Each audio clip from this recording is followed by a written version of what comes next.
Dans cette vidéo-là, je vais vous expliquer rapidement c'est quoi la différence entre le RAP et le CELIAP. Salut tout le monde, je m'appelle Stéphane Castleman, je suis courtier immobilier chez Remax en Outaouais. Moi puis mon équipe, on a aidé des centaines de personnes dans leurs transactions immobilières, que ce soit pour l'achat, la vente, l'investissement. Donc, si au courant de la vidéo, vous avez des questions plus précises ou vous voulez tout simplement discuter d'immobilier de votre projet, toutes mes coordonnées sont dans la boîte de description. Donc, numéro de téléphone, courriel, n'hésitez pas à me contacter, ça va me faire plaisir de vous parler, de vous aider dans votre projet. Avant de commencer, je veux juste vous mentionner que moi, je suis courtier immobilier, je ne suis pas comptable ni fiscaliste, donc les informations que je vous donne sont vérifiées, sont véridiques, mais avant d'utiliser ces produits-là, si vous avez des questions plus en détail, je vous suggère d'en parler avec votre comptable, votre fiscaliste, pour s'assurer que dans votre situation, ça s'applique puis que tout est en ordre. Bienvenue dans cette nouvelle vidéo tout le monde, merci d'être là. Aujourd'hui, je vais vous expliquer la différence entre le RAP, que tout le monde connaît, qui existe depuis plusieurs années, et puis le CELIAP, qui est en fait un nouveau programme d'accès à la propriété que le gouvernement a mis en place depuis le 1er janvier 2023. Donc, on va commencer par le RAP. Donc, le RAP, c'est Régime d'accès à la propriété. C'est une façon d'économiser sa mise de fonds pour sa première propriété. La façon que ça fonctionne un RAP, c'est qu'il faut cotiser à son REER. Donc, on peut cotiser à toutes les années. On a un maximum de 35 000 qui est applicable pour le RAP. Fait que, disons qu'on a 60 000 dans nos REER, il y a seulement 35 000 qu'on peut utiliser pour l'achat de la première propriété.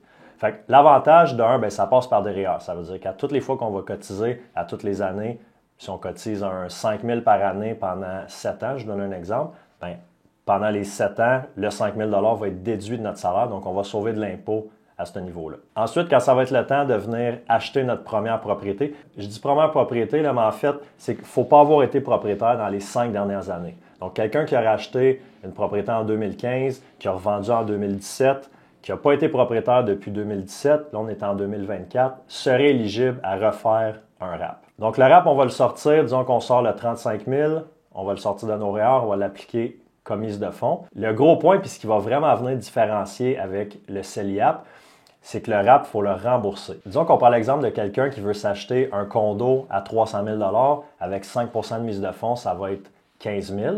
Donc, la personne peut faire rapper ses REER, comme on dit, prendre 15 000 le mettre comme mise de fonds. Premièrement, c'est que comparativement à un REER normal, on ne sera pas obligé de rembourser l'impôt l'année qu'on retire l'argent. Le gouvernement va vous laisser 15 ans pour rembourser, dans cet exemple-là, 15 000 fait 1 000 par année, qui se rembourser à soi-même, en fait, dans son REER. Quelqu'un qui déciderait qu'il ne veut pas rembourser le REER, il n'y a aucun problème. Il y a un 1 000 par année pendant 15 ans qui va être ajouté à votre déclaration d'impôt. Si la déclaration d'impôt est à 100 000, ça va être 101 000, vous allez être imposé là-dessus. Tout le monde suit jusque-là, c'est pas trop compliqué. Fait que le RAP, c'est pas mal ça les gros points. C'est déductible d'impôt à toutes les années quand on cotise parce que c'est un REER. On peut retirer jusqu'à un maximum de 35 000 pour une mise de fonds, mais on a 15 ans pour le rembourser. Le CELIAP. Le CELIAP, c'est le petit nouveau. Comme je l'ai dit en début de vidéo, c'est en vigueur depuis le 1er janvier 2023. Donc, CELIAP, là, c'est compte épargne libre d'impôt, accès à la première propriété. Donc, CELIAP, fait qu'on combine un petit peu le RAP puis le CELI ensemble, beaucoup plus avantageux. Vous allez comprendre pourquoi. Premièrement, pour cotiser, le maximum que vous pouvez cotiser au CELIAP, c'est 8 000 par année pendant un maximum de 5 ans pour un total de 40 000 Fait que déjà en partant, on a un 5 000 de plus qu'on peut utiliser versus le RAP.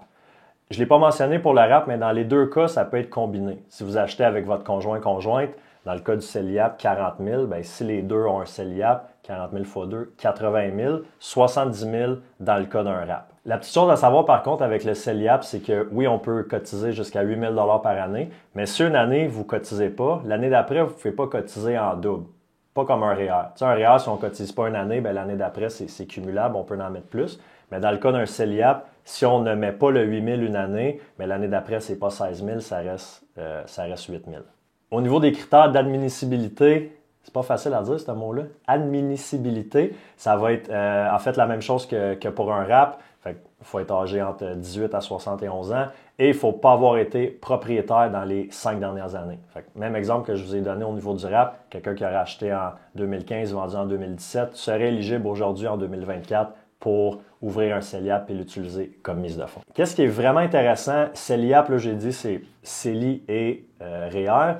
Au niveau du CELI, ce n'est pas quelque chose qui est déductible d'impôt. L'avantage du CELI, c'est que les intérêts sont libres d'impôt, mais ce n'est pas déductible à la fin de l'année. Tandis que pour le CELIAP, oui, ça devient déductible. Fait que si on cotise un 8 000 année 1, en fait, comme j'ai expliqué, jusqu'à 40 000 sur 5 ans, bien, ces montants-là sont déductibles d'impôt à toutes les années comme un REER. Mais je pense que le plus gros avantage du CELIAP versus le REER, c'est qu'on n'a pas à rembourser le montant qu'on sort. Fait que si quelqu'un sort 15 000 pour faire sa première mise de fonds, le même 15 000 que dans l'exemple du condo à 300 000, bien, la personne n'a pas à rembourser ce 15 000-là dans son CELI. Fait que je pense que c'est vraiment là la grosse différence entre les deux. Puis souvent, les gens vont se demander, quel qui est mieux? Est-ce que c'est le CELIAP? Est-ce que c'est le RAP? Lequel que je devrais choisir?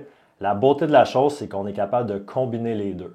Fait que quelqu'un pourrait arriver puis avoir un CELIAP de 40 000, un REER de 35 000, donc mettre 75 000. Utiliser ces deux programmes-là, c'est des cadeaux que le gouvernement nous donne, là. Donc, quand il nous en donne, on les utilise. Fait que venir combiner ces deux-là, on pourrait faire une mise de fonds de 75 000 total pour l'achat de sa première propriété. Fait que c'est des programmes qui sont importants de connaître. C'est des outils qu'on a, surtout pour les premiers acheteurs. Puis on ne se le cachera pas, avec l'immobilier qui a monté, les taux qui sont hauts, c'est de plus en plus difficile pour les premiers acheteurs, les plus jeunes, d'accéder à la première propriété. Fait que pourquoi pas prendre avantage de ces outils-là qui sont à notre disposition?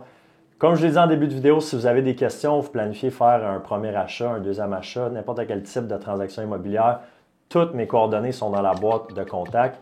Écrivez-moi, appelez-moi, ça va me faire plaisir de jaser immobilier avec vous. Bonne journée, on se voit dans la prochaine vidéo.